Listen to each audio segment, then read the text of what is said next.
Hey y'all! I don't know, that was too much. Anyways, this is R&B Divas LA Season 2, Episode 7. So we're gonna get into this. So first off, let me just, I know some of y'all disappointed. Y'all wanted to see the episode. This is a review. But I will be hooking y'all up with the link to the full episode down below in the description box. So don't panic. Just for that, just go ahead and hit that like button for me hooking y'all up, okay? I do what I can, alright? Alright, so let's get into it. So Warren Campbell is in the studio and they're gonna work on their Puerto Rico song. And he plays the track for them and they love it. Like, the shit was hot. Warren know what he doing. So they play it and Warren basically tells them that their song, whatever that crap they had before, it's gone. We starting from scratch. We doing this over again. And, once they hear that the track that he got, they don't even care anymore. Starting from scratch is okay. So he tells them that he wants Chrisette to lead. And he wants Chrisette to start writing. Whatever Chrisette starts writing, y'all go ahead and you follow her from there. He gives Little Mo a rapping part. He wants Shantae to sing background. Chrisette, she starts, and I can't remember the first lyrics, but it sounds good. And they want Miss Chalet to come strong on this track. They want her to do like Donna Summers. And I'm curious to hear the final, mix of the song because it's so many different, theatrics on the song that I can't wait to hear it. I want to, hear how it sounds. I know Warren knows what he's doing. So, we probably won't be disappointed. So I definitely want to hear the Puerto Rico song. So first it's, Shantae, she's singing background in the studio. And it was like, how funny is that she got to sing background is exactly what she wanted us to do on the ladies' anthem. So, Lil Mo's like, I just wish this bitch would hurry up so I can go in there and do my part. Shantae takes all day doing the backgrounds. So the next day they come in and Little Mo goes in and she raps. She says, I don't even know she rapped before. I don't remember that. But, she did a little rap or whatever. Because it's like, Spanish, music, but with hip-hop beats mixed in. It sounds really nice. So her part is cool. I just wasn't feeling the ending part of her rap, but I think it's going to be good. They send Claudette in there to, speak some Spanish, basically. Leela, with her voice, she has a very different, strong voice. And they make her, speak Spanish on there too. And it sounds good. She almost sounds like a man, but it sounds good. And then they wanted Miss Chalet to do Donna Summer. So even though Miss Chalet has a little sweet voice, okay, I can't do her voice. I can't do it. My little brother tries to do it. I can't do it. I ain't even gonna try it. But they have her do it. She does what she do. Even though she got that light voice, she can go strong on the track. She can hit them high notes. So then, after everybody done their part, Warren's like, okay, good job, we're gonna mix this up. And Chance's like, hello? I didn't get a part. I didn't get a lead part. And he's like, you didn't get a lead part, It's like, well, the song is done. And everybody else is like, you can't be serious. Are you serious? You mad because you didn't get a lead part? Yes. I'm the only one that didn't get a lead part. I would like a part. And they're like, come on now, like, for real. this ain't about you. Like, the song is done. And, you know, Warren basically tells her to satisfy her, I'm gonna hook you up, okay? We're gonna get this together. So then, hold on, y'all.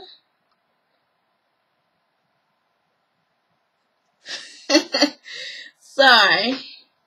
Alright, so then, you know, Little Mo and Leela, they're out at pole dancing class again.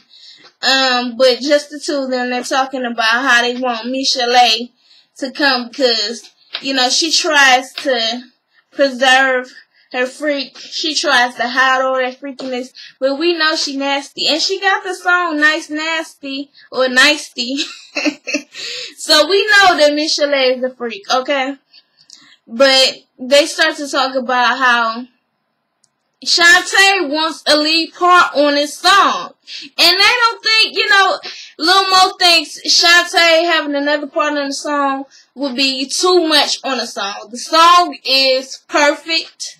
Adding anything more else would be ridiculous. And I think she feel like that. I kind of agree with her, but I think she feel like that because of the whole background situation with the ladies anthem. And basically what Shantae is getting is a taste of her own medicine. Because even though that was Shantae's song, she told the ladies that it would be a collaboration. And that they would have their own parts on there. But when it was time for them to record, what did she do? Shantae told them to sing background because the words and the lyrics had already been written. She had bullshitting them. And now it's funny because, you know, she in the situation that she put them in. And Leela's like, well, Shantae basically just, she wants this to be the Shantae show, but, you know, I didn't sign up for a big part. This is a group effort. This is not the Leela James show. You tell me to do this just to add on, you know, to the group, then I will do that. But this is not all about me. This is not all about Shantae. It's about all of us as one group. So Shantae really needs to just chill. Alright, so next, it's Shantae going back to the studio with Warren Campbell and, you know, the other producer. I forgot his name, sorry. But they tell her, we found a spot on the song for you. Like, literally had to, like, just sit there and listen to it and be like, okay, this is about 15 seconds. She can do a little something there. So, in between the spot of, after Michelle sang her part, right before the chorus, there are about 30 seconds left on there. So he plays it for her. He's like, see, there you go. You can be like, and she's like, oh, okay. He's like, that's not enough for you. She's like, no. But, you know, I do it too because I can sing hard. I can sing hard like the rest of them. I can. I can sing hard, so I'll do it. I'll do it. That's fine. It's fine.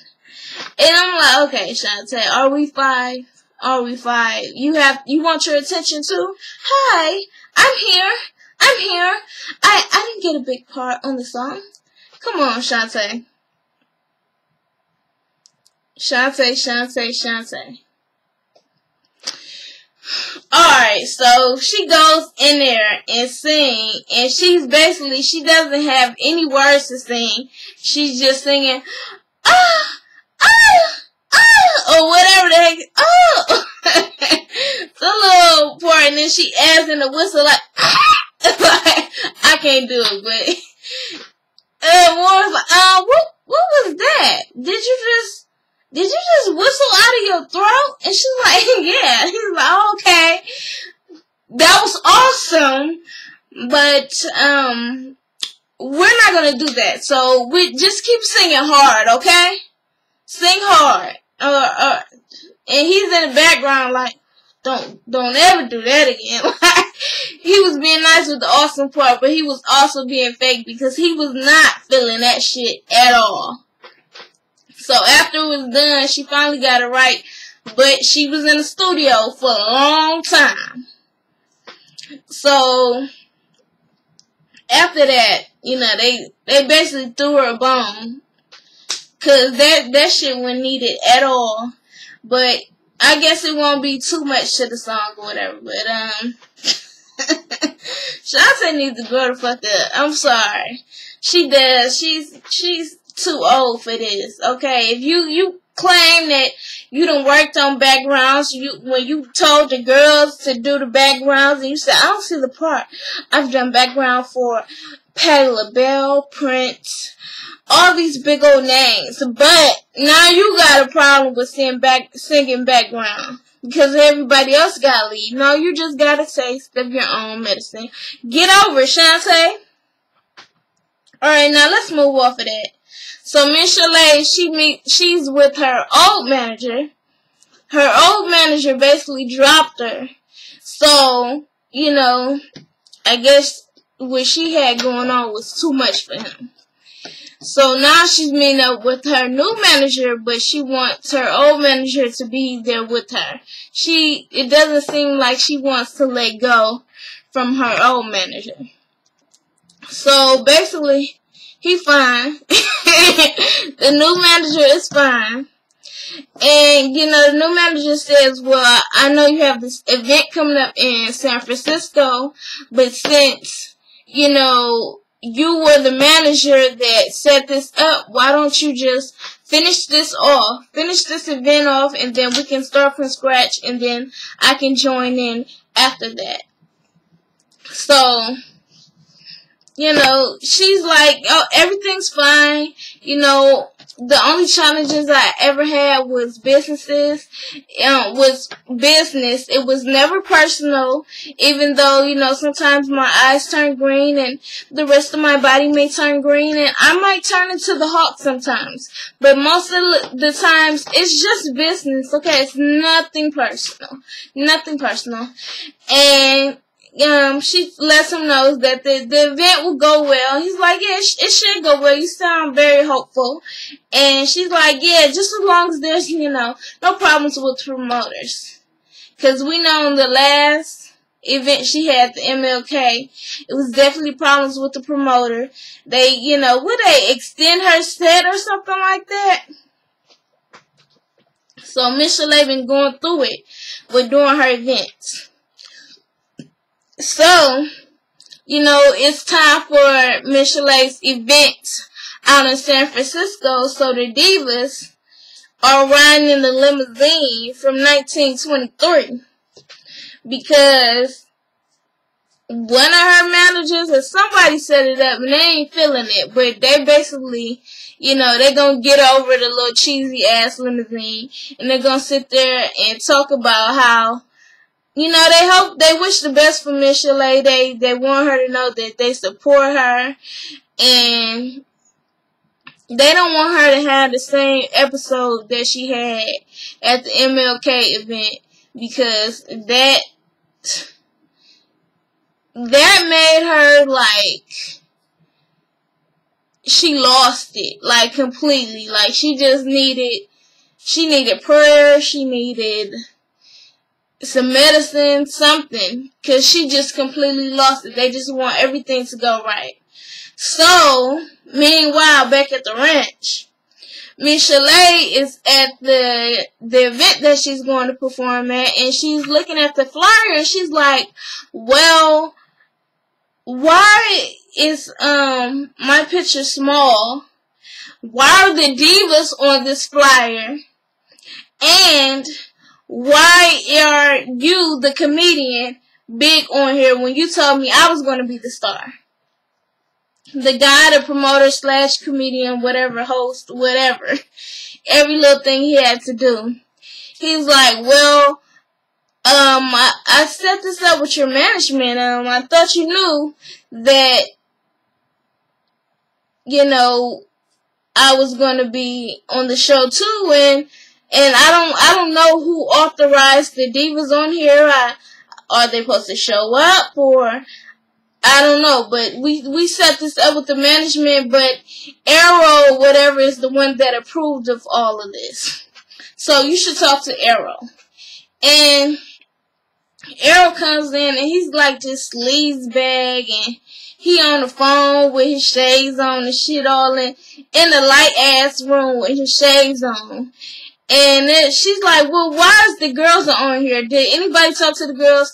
Well, we talked to, every day we just sending her around in circles. Nobody had a straight answer for why the girls was on there and why her picture was small. And she tells them, well, I thought I was going to be a star, and they going to tell her she bigger than life. What? Stop bullshitting me. Don't play with me, okay? This shit is not funny. So then the girls come in, and she tells them that, y'all pictures are on this flyer, okay? Your pictures on this flyer. I don't know why. Nobody's giving me an answer. My picture's on here small as ever when they told me that I was be the headliner of this show. That this was my show. And they're like, who's this comedian? And they're like, he's the host. I know he's a comedian, but I don't understand why he's on this flyer. And, oh shit, my laptop about to die. So let me hurry this up. And they're like, okay, well, let's talk to him. We need to find out who got this on here. So they bring the comedian in. He's like, look, I don't know. It's between Donald and Arrow. And, I don't know what happened. Arrow comes in. And he's like, look, it was approved. We talked to, management. They're like, who approved it? We want answers. Who approved this? Because I need to, Chrisette basically says, come here. Alright. Let me tell you something. I need to know who approved this. Because I usually get paid $30,000 to $35,000 to be on something like this. So I need to know who approved this so I can tell my lawyer who to talk to. And they're like, well, look, y'all ladies are already here. I don't understand what the problem is. Y'all all dressed up. Just go out there and do your thing. And it's like, get the fuck out of here, okay? How you just gonna tell somebody to come out there and do their thing? They're there to be entertained. They're there to support Michelle A. They're there not to work, okay? And the guy Arrow, he's like, look, Donald sent something back and forth with me. I think Donald approved it, and he's trying to text the damn comedian / host right there in front of him, so he can be like, look, just say Donald approved it. And that was a janky promoter for real. He was so cheesy. The girls is pissed. Shantae gets up like, look, let me tell you something.